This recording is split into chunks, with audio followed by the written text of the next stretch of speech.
we're just gonna jump right into it again. So after the introduction, I didn't do the whys or the why, and I kind of went back and forth. So, yeah, welcome to the podcast. This is the new Providence podcast. My name is Ray. Corey. And yeah, we realized this last episode we posted, our first episode, was just Corey and I chopping it up about life and work and our businesses, a little bit of our testimony, but we didn't really introduce ourselves. And we want to make sure our audience is getting to know where this information is coming from.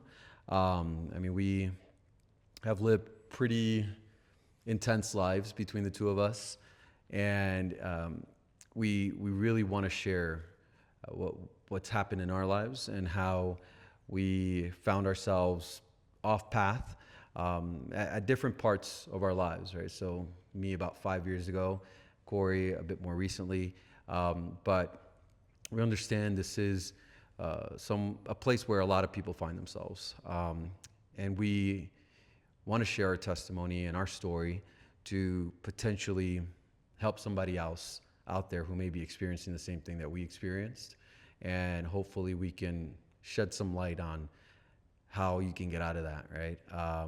We talk about business, we talk about construction, because that's what we do. Our businesses are all in construction, and other services, residential services. And, we do it all sober. And I know that might not be everybody's story, but we have learned some vital, how would you put that? Like, we've learned some good lessons, right? Yeah. Is that the best way to put it? We've learned some lessons along the way, and we've been able to turn our lives around. And we hope that some of this information, some of this content can help others out there, because it's definitely helped us, and we really want to share it with as many people as we can. So yeah, I guess I'll just start introducing myself. My name again is Ray, and I'm from Puerto Rico. I was born and raised on the East Coast, and life kind of took a few turns early on. We had to flee Puerto Rico. My mother took my sisters and I out of a very toxic situation. We ended up in New York. From New York, we moved to Jersey, and from Jersey, we ended up moving to Tennessee. So I was in middle school, we moved to Tennessee, and that's where I got to meet Corey. It was 7th grade. 2001, before 9/11, just to put some context on there. Yeah. We actually watched that footage, right? On one of, like, the last period of school. Yeah, they told us at the end of the day. I just remember one of my friends' moms coming to school freaking out, saying we were being attacked. And then it was that, which was not what I was picturing. Yeah. That will come back to play in Corey's story a lot. So, Yeah. so yeah, I met Corey then, and I remember Corey and I's first interaction was Corey coming up to me. I was a new kid in class, and he was like, "Hey man, are you Mexican?" I was like, "No man, I'm Puerto Rican." And he just goes, "Tight." So, and we've been friends ever since. So, Except for when I stepped on your shoe on accident. that was probably the only fight we've ever had. But There wasn't a fight. it got heated, all right? You got heated. Very heated. They were my new Air Force Ones. So, yeah, I moved to Tennessee, met Corey. That was awesome. We played football together in middle school, and then we played football in high school. I was waiting for my growth spurt to match Corey's, but he kept growing, and I stopped, which was a bummer. But we always kind of hung around each other and always had a friendship. Really the entire time, right? Like, yeah, we hung out, we partied together, we did all kinds of stuff. But once we graduated high school, Corey went his own way. He'll explain a little bit more about that. And I joined the Navy. I didn't know what to do. I talked to one of my friend's dads, and he asked me, "Well, what do you want to? How do you want your life to look in the next 3 years?" And I told him, "Well, I want to be by the beach. I want to be around girls, and I want to party." And he said, "Join the Navy." So I did. I went in the next day. I signed up, and off I was. Um, I I joined the Navy when I was 18 and very quickly found myself partying just as much as I was partying in high school. This is a theme throughout all those years. I partied hard. I enjoyed my time in the Navy. I went to dive school and I became a diver. And I was praised in the Navy. It was kind of a complex I had to deal with once I got out. But I did get out, and I decided to go back to Tennessee chasing a girl. Boys, don't chase girls. Work on yourself.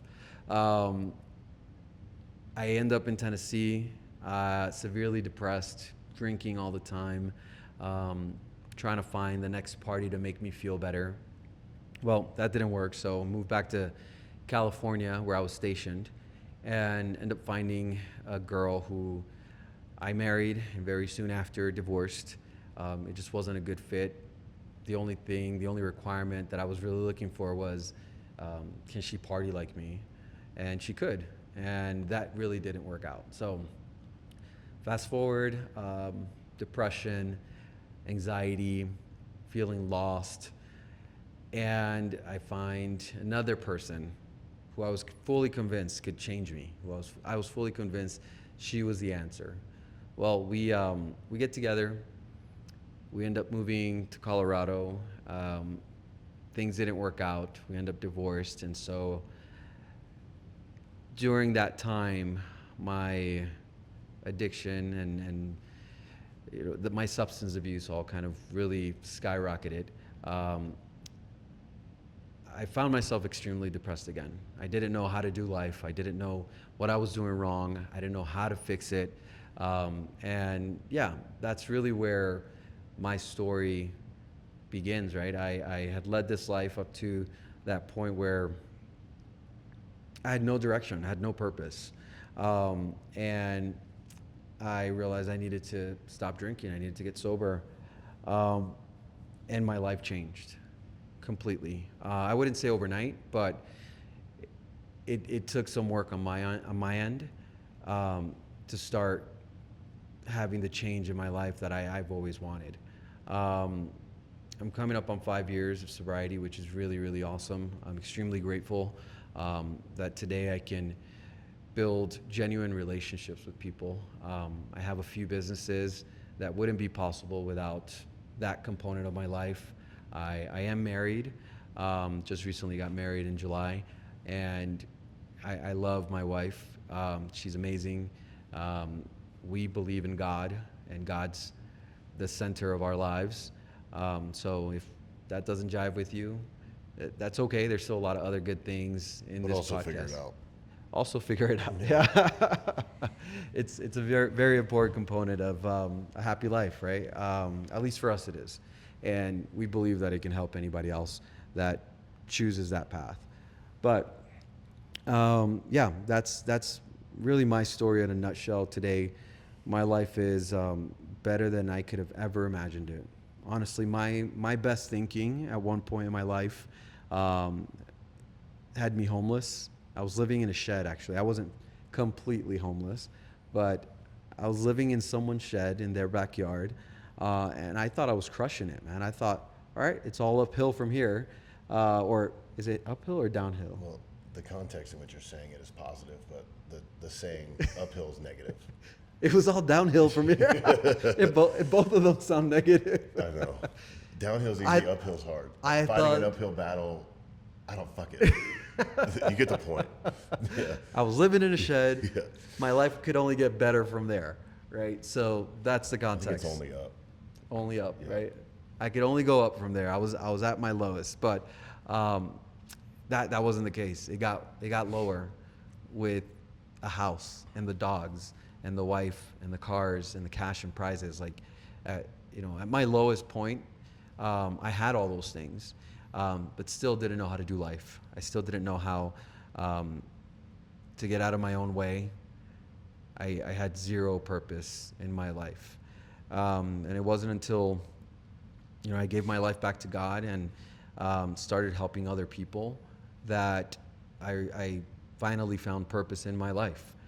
Yeah, I think that's enough out of me for now. I'd love to have you hear Corey's story.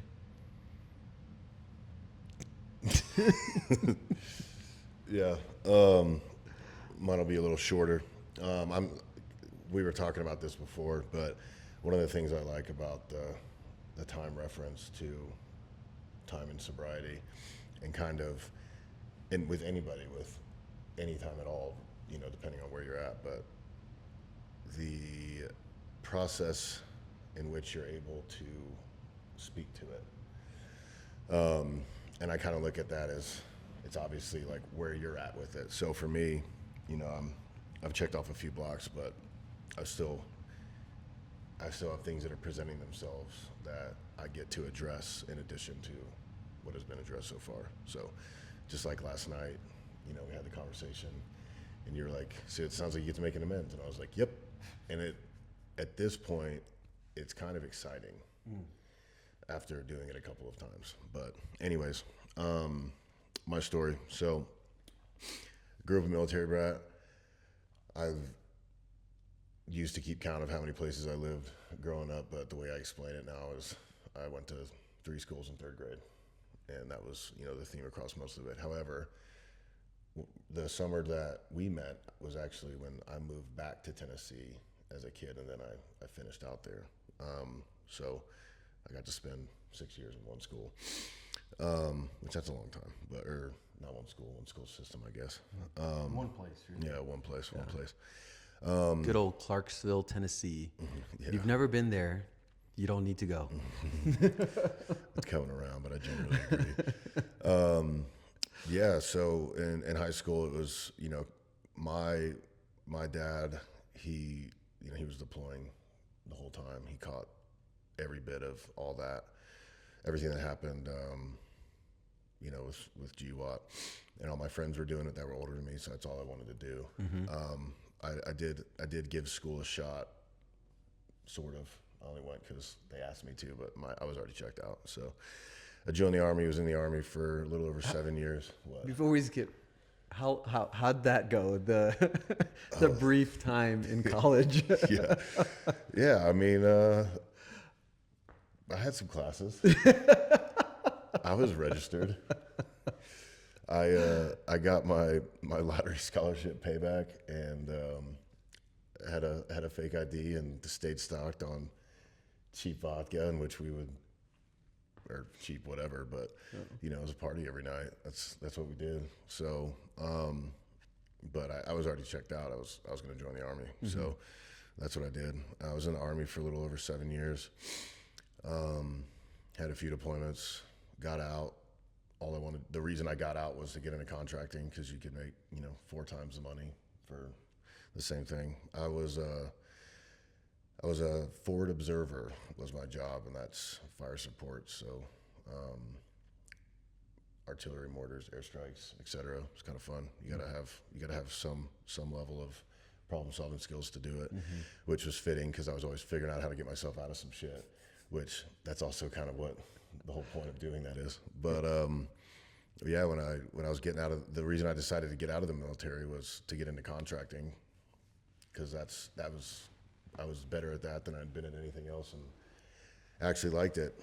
And I did believe in what we were doing at the time, for sure. So it's what I wanted to keep doing. I did that for a decade. It was like 18 years total, almost, between the two. And then, we got linked up doing this. As far as getting into sobriety and everything that came before that, like, the only thing that I wanted to do was have this image of, what I thought it was to be a man, or what other people wanted out of me. Whether that was throwing down, chasing after girls, not having my priorities straight, and it was miserable. And I was predispositioned to really lean into all that, and I did. And then we got reconnected after a couple years. Whenever I fell off the face of the earth from pretty much everybody and terrorized the individuals that were in my life in one way or another during that period of time. And definitely not ready to get super into detail at this point, but put it short, I was on a goodbye tour, and I came back through Denver to visit one of my childhood friends who's buried here, who I hadn't seen. And that's when we had the conversation. That was almost 3 years ago now, which is fucking crazy also. Yeah. So it, it took a little bit of time to get on track, but tell you, once you're on track, you sure as fuck don't want to get off it. So, kind of on the point of feeling lost, and all the things that come with that.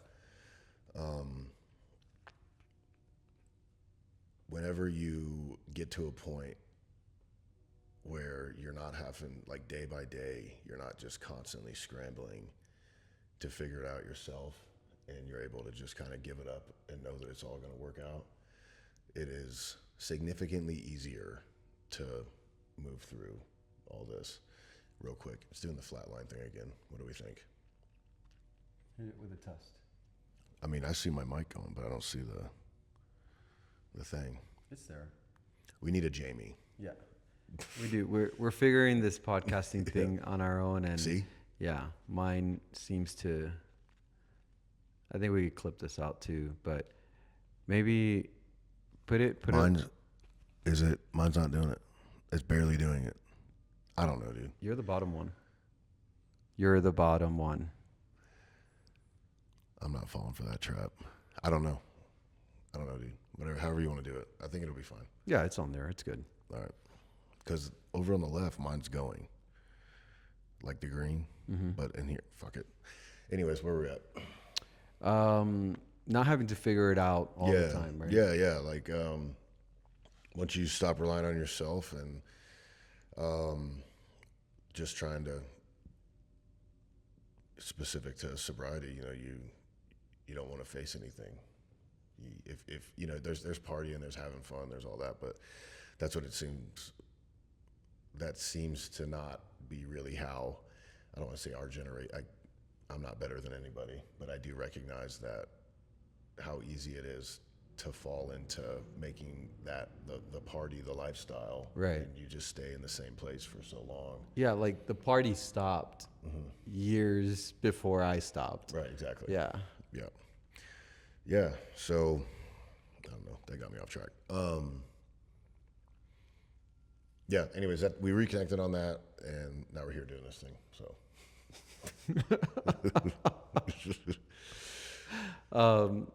Well, yeah, that's short and sweet.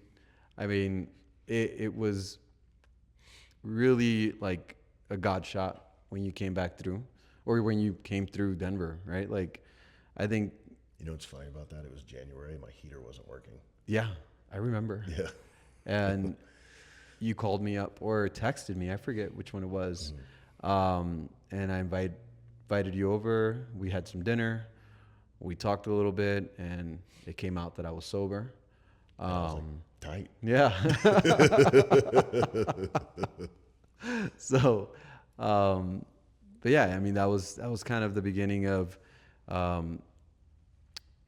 this new phase of your life, right? Like, I know you had to put a stop to what you were doing before, because you were at a place in your life where it really wasn't conducive to more life, right? And I'm eternally grateful to have been there for you, man. Like, it kept me sober. It pushed me to be better so that I could be there for you. I wanted to be a good example of what a sober life looked like. And that's, I mean, back to this podcast, back to sharing our story and what it is that we're doing here. Like, I'm sure everyone struggles with something, right? I have plenty of family members that struggle with shopping and gambling and other substances. And giving all that stuff up has opened up these doors to life itself. Like today we own 5 businesses, right?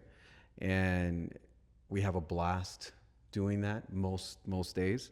There are some days where it's just, it's business. So there's a lot of stress from clients. There's a lot of stress on our end, dealing with subcontractors, dealing with emotions, dealing with actual issues that come up. We're rehabbing homes, we're building new homes, and it's a lot of moving parts, and it's definitely not something that I thought I'd be doing, but it turns out I love it. And I get to do it today because of where we are in life, right? We turned our lives around, and we get to be trustworthy, we get to be accountable, and we just become better versions of ourselves every day. I share with you guys at our Monday morning meetings, all I want is you to be at least 0.05% better today than you were yesterday. Like, I'm not looking for much. Even if it's just 0.01%, I would take that every day. If everyone's working towards being just a little bit better. I like how positive you are about it. I don't want to say I'm not positive about it, but I'm just like, listen, motherfuckers. I hear you. I got it. Do it. Do better. Yeah. Do better right now. And I'm also speaking to myself. Right. But let's fucking go. Right. And that's the good balance that we have. I mean, our entire friendship has kind of been based around that. Corey tends to be a little bit more aggressive. and I'm the good cop. So, but it's been a blast, and I hope that hearing our stories, that there's always a way to do better in your life. There's always. I want to interject real quick. Yeah, go for it. Something that I've been thinking about as we're saying this, but just before we get running on too long,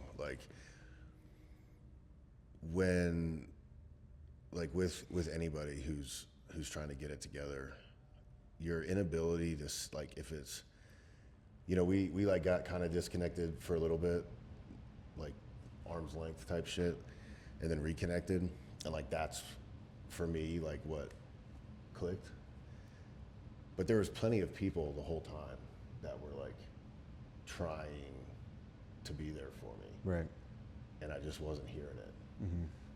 Why is that? I don't know. And I have a few thoughts on it, but for whatever reason, I feel it important to point out, acknowledge that, I guess. Yeah. For either, if, I've had this conversation with those people in my life. We're getting into business with one of them now. And then my family, or I say our family, our friends, anybody who's experiencing it, it's an interesting concept to me. How you can have people that, I think it's probably a guilt or a shame thing, which you think it wouldn't be, whenever the people that are actually currently in that cycle with you, trying to shake you out of it or do whatever, and for some reason, because we're fucked up, that just isn't enough. But then, you know what I'm saying? Right. Yeah. Yeah. I think it took the right circumstances, right? The right circumstances along with the right people. Yeah. To talk to. I think what is coming out now, if you're able to identify that in the moment, obviously we're on the other side of that, so it's not relevant for us, but just pay attention don't pay so much attention to how other people are telling you that you're making them feel, and just come out of self and listen to that, and then maybe you won't keep fucking running from it, because that's what you're doing at the end of the day, is you're running from it. Right. And it's hard to look in the mirror, and when you're seeing those behaviors and actions being reflected back onto you and the people that you've hurt before, which is the whole point of doing the work, since right. we have to fucking ninja around that topic. Gymnastics. We're fucking sober. This is what worked. That's the thing we did. That's all this is. You know what I mean? But Yeah, like before you do that phase of it where you're like, oh shit, like that was my part in all this stuff.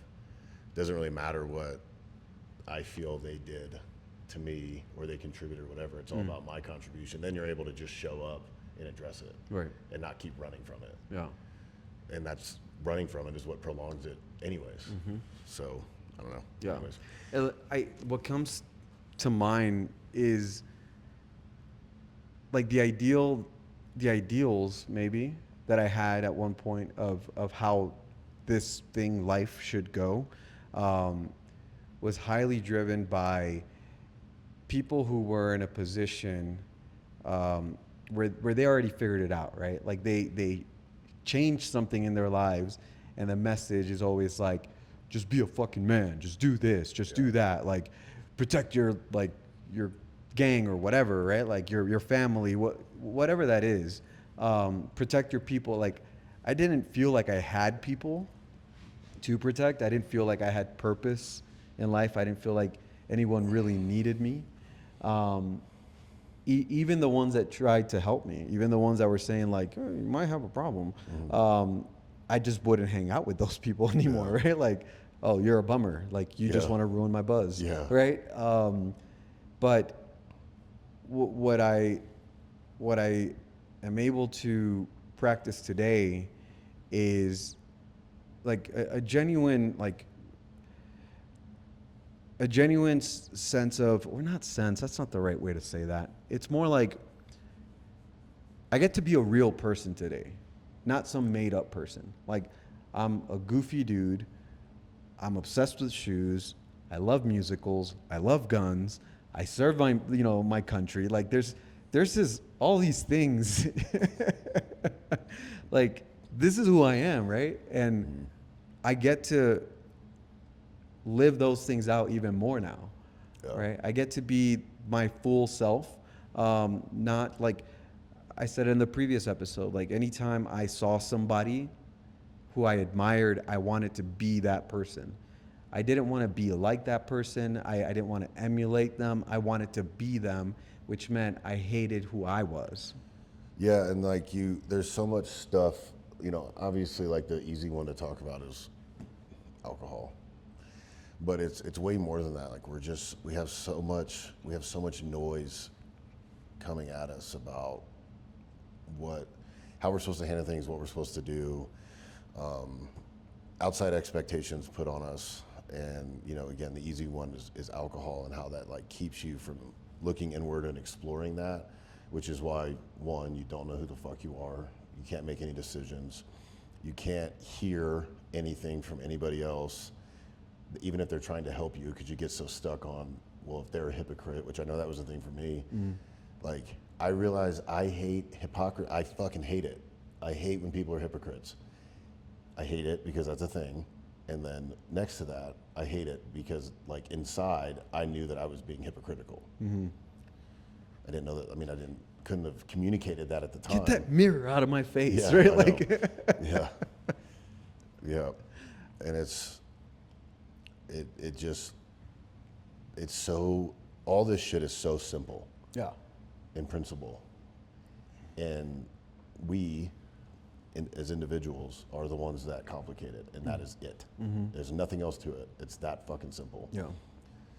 So It's like that's why you can look so good on the outside, but you see so many people that are doing so good on the outside, and I know plenty of people, and I'm sure everybody knows at least one person who's either intentionally committed suicide or drove themselves to an early death with bad behavior, bad behavior, unhealthy behavior, whatever. But when you hear about somebody and you get surprised because they look so good on the outside, it just kind of comes back to that a lot of the times. Yeah. It's a lot. Well, we were having that conversation with JP, right? Like and we're talking to a friend of ours who wants to start a business. We're going through what he needs to do to start this business, right? We've started a few.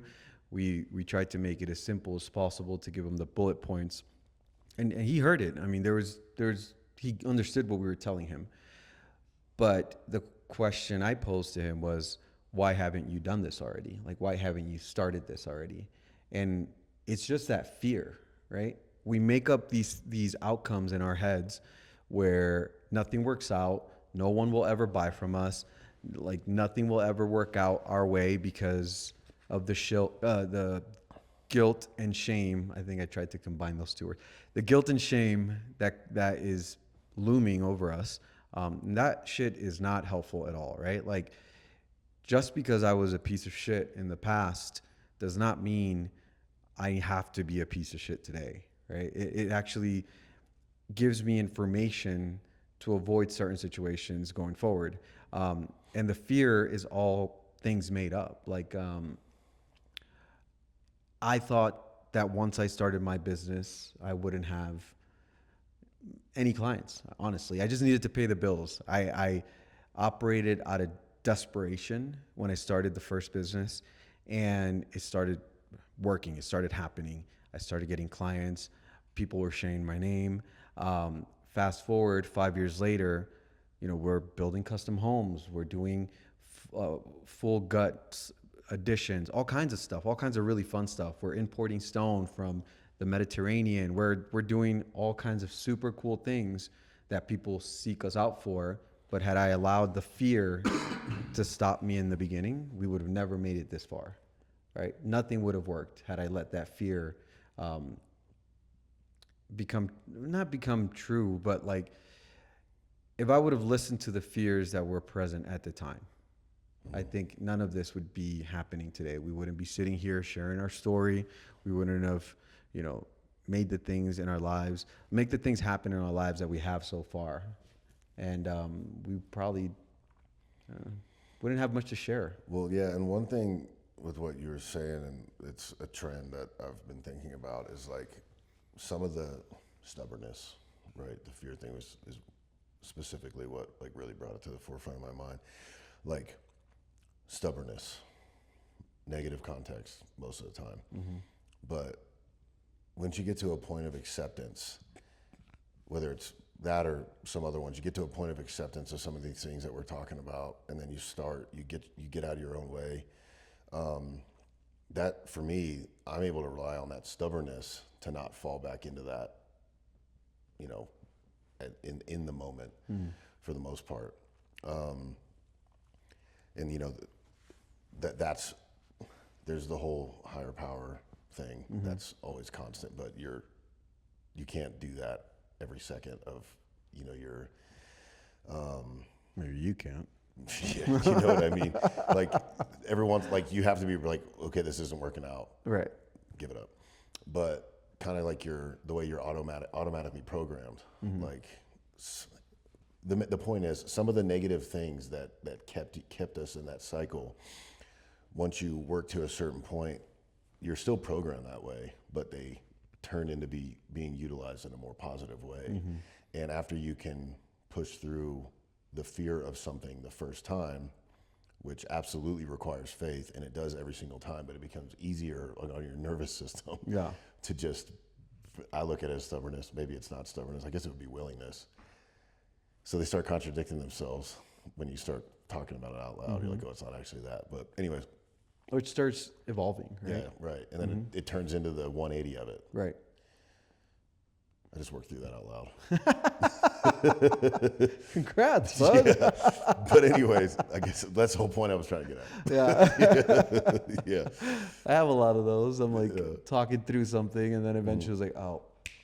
Especially when you start talking about it and you realize like, oh, fuck, dude, I'm talking about it as if it's just me doing this. Mm-hmm. And you're like, oh, no, remember. And then all of a sudden, the script just flips. Yeah, and it clicks. Yeah, it makes sense. But yeah, it's up to this point, it's all been faith, mm-hmm. right? Like you walked away from your old life, and you had faith that this here would work, right? That wasn't an easy jump. But yeah, you're right. But kind of on the context of everything we're talking about, it was necessary because I didn't have it in me anymore. Mm-hmm. Like, it was the way that I was operating, mm-hmm. period. I was like, I'm not going to have the shit that I want. I'm not going to, I can't I'm not able to figure out how to be happy and healthy and fulfilled, staying in this constant literal rotational cycle, where I'm not able to really put the time into, me personally. I know plenty of people who thrive in it, but a lot of us couldn't. The time into me personally to rewire it all and like show up how I want to show up and receive things and give how I want to give and all of that. So, and that's the only reason I'm even identifying it like that is it's not like I was forced to do it, which is what happens a lot. People end up being forced to make a decision. Right. It'd be super cool if it wasn't like that, but it's like that for plenty of people. Yeah. So it doesn't make you, I still feel. I don't learn lessons unless it hurts. Dude. Right, exactly. So yeah, we're a lot alike in that way. If I'm gonna learn something, it's got to either hurt my pocket or it's got to hurt my soul. Yeah. And I had destroyed my soul, man. I was completely bankrupt of a soul when I finally made the decision. Yeah. But that it doesn't always have to be that, but I just know that it having been that, today there's been this shift, right? Like I used to have a really high tolerance for suffering and a very low tolerance for pain. And the way I would deal with the pain was just to throw booze and drugs at it, even women, right? And today is the other way around. Like I have a very high tolerance for pain. I know I can endure. I know my creator, God, gives me the strength to keep moving forward. But my suffering tolerance is extremely low. So I turn to him right away. I turn to you right away. I talk to you about all kinds of stuff day in and day out. Things that I never thought men could actually talk about, like, being sad about things, being sad about certain situations, as opposed to I'm fucking angry, I'm gonna beat someone up. Like that, sure, that's part of being a man, right? You got to know how to protect yourself, protect others. But I don't have to jump to that conclusion every single time because the situation doesn't warrant it, right? I get to show up and be cool, calm, collected, and then from there act as a man. If I jump in with anger, if I jump in with irrational thoughts, it's me taking the poison and expecting someone else to be harmed by it. Yep. Right? So I'm over here steaming and fuming about whatever nonsense, because usually it is just nonsense. Instead, we don't have to do that. I can be honest about it. Reacting impulsively literally never works. There you go. Ever. In any situation. Yeah. I got a few recently that, like, yeah, sure, feelings valid, whatever, but would have been nice to have a little bit of a delayed fuse on that one. Yeah. And go ahead. Well, just afterwards, you're like, feelings. Yeah. The other piece too is like, I just had it on the tip of my tongue. I had to. This is what it was. I had to learn that feelings wouldn't kill, right? I had to learn. But they can. If you let them. It's not a counter. It's not. Yeah. They won't kill me to experience them, right? Yeah. My feelings will not kill me when I'm experiencing them, whether it be anxiety or anger, sadness, all of those things. Like, they won't actually harm me. It's just something I have to feel. Like, you have to experience it. And coming in, or new to sobriety, I felt everything. I was an exposed nerve, and that was very uncomfortable. But through that, I was able to build that tolerance of pain, because I don't think most people look to change their lives the way that we changed our lives, sobriety, on a high note, right? We're at the depths of hell. And I needed to face a lot of things that I had done in my life up to that point, and feel a lot of things that I completely drowned out with drugs and alcohol. But today, we get to use those things to help others. We get to use those things to talk about, our story and how we overcame, how we, with the help of God, were able to face all of that wreckage and make a new lives for ourselves. Yeah, I had a conversation last night, and after the meeting, which was really cool. I'm trying to stay away from names. A dude that I just love this dude. Mm-hmm. He just pumps me up, man. Mm-hmm. Like, I love this guy, and he's going through a thing right now, and we were talking about it, and he's looking back a lot, which is part of it. It's the whole point of that specific part, and just being able, it helped me because just like on that whole, like, it helped me. It's pretty straightforward. Like, when you're getting to show up for somebody, for them, it helps you, which is like the basis of all of everything that we talk about, even if it's uncomfortable. Right. Fortunately, this one wasn't an uncomfortable situation. It was just nice. Yeah. But, he was listing all this stuff off, and like, he called himself a monster. And I was just like, that's true. Yeah. But that's not how it has to be anymore. No. When I met you, I didn't know you. I don't know you as that dude. And it's the context of us all being here is because we were like, I see you and I think this, and this, and that's what I know. Yeah. And you're gonna see it once you work through that part. And it's gonna be fucking rad. Yeah. And I slept like a fucking baby last night. Dude, life gets so good. Yeah. Like, do you remember not being able to sleep? Well, that happened 2 days ago when I was getting drugged out of bed. Maybe for real. I don't know. But yeah. The thing is that it's better now. Yeah. Like, I really, like, I love that we get to implement these principles that we've been introduced to in our daily lives. Like, I mentioned I'm a husband and I hope to be a father soon. I get to operate in this world in a way that I'm proud of. I don't think I've really thought about me being proud of myself all that much before, right? I'm proud of who I am today. And I'm proud of what I get to bring to other people. And the suffering that we endured is part of that. Like, the suffering and the wreckage, all of these things that we have in our past really allow us to be such better people today, right? Like, not having a father around, only having men come in and out of my life that I had no say in.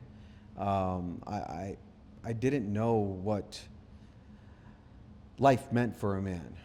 I didn't know what life meant to feel proud of what you create or what you hand over to somebody or the people that you have around you.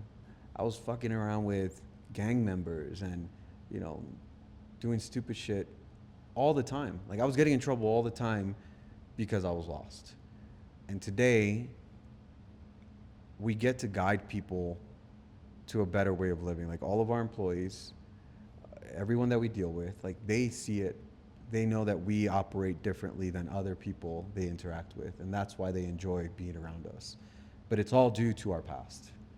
And taking the time to reflect on it, taking the time to accept that that's who we were, and going forward, that's not who we have to keep being, right? I was a monster, just like this guy that you're talking about. I told everyone that I wasn't. I would smile in their face and then do some horrific shit behind their back. Well, in the way that I feel like I operated in that sense is like that, you try to, you're like, okay, I'll try, I'll stop, I'll whatever. And then you show up, like, because it's obviously in you. And then you start falling back into those cycles, and then you have those moments or periods of time where there's no frontal lobe activity whatsoever, and you're just moving through completely mindless and only it's a survival thing. What is best? How can I get the most out of this? And it stops right there. You don't go like, okay, well, what could this effect be on this person or this outcome?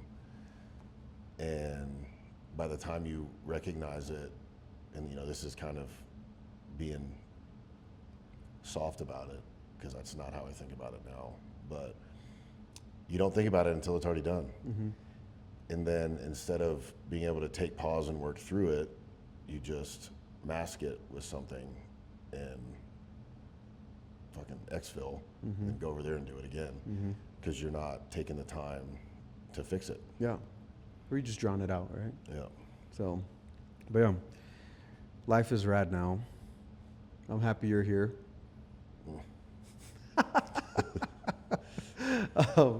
And yeah, I'm happy that I'm super grateful that we get to do this, that we get to share our stories, and again, hopefully help somebody. What I really want to share with whoever's watching this is we're figuring this out along the way, right? Like we know what we want to share about. We know that we want to help others, however that may be. Feel free to leave comments. Feel free to leave questions. Yeah, tell us what we're doing wrong. Tell us what we could do to make it better for you guys. But we really just want to be of help to anyone out there struggling with anything. And if we don't have the answer, we'll guide you in the right direction. A lot of people helped us along the way, continue to help us today, and we can't do this alone. We're always looking for others to help and others that can help us. What do you think about that? That pretty much covers it. Okay. So yeah, again, we'll put out more content. Just like as you're saying that, like you're like, we're still figuring it out. I'm like, I still regularly question, where the fuck am I? So that's why I didn't add. Yeah, that's all right. Yeah, that's a valid question to have, right? Yeah. Where the fuck Where am I? the hell am I? Yeah. Just look at your feet. They'll tell you where you are, and stay in the moment, right? Then I question it even more. The Matrix. But we're going to continue sharing not only more about our story, more about how we started these businesses, why we started these businesses, why we continue to work to bring more people on and help. Most of our employees are guys, so I say guys, help the guys that work for us better their lives and feed their families and grow within the organization. So thank you for tuning in, and hope some of that helped, some of that made sense. And if not, just stay tuned till the next one. We'll just keep getting 0.01% better every time we do this. Probably. Maybe.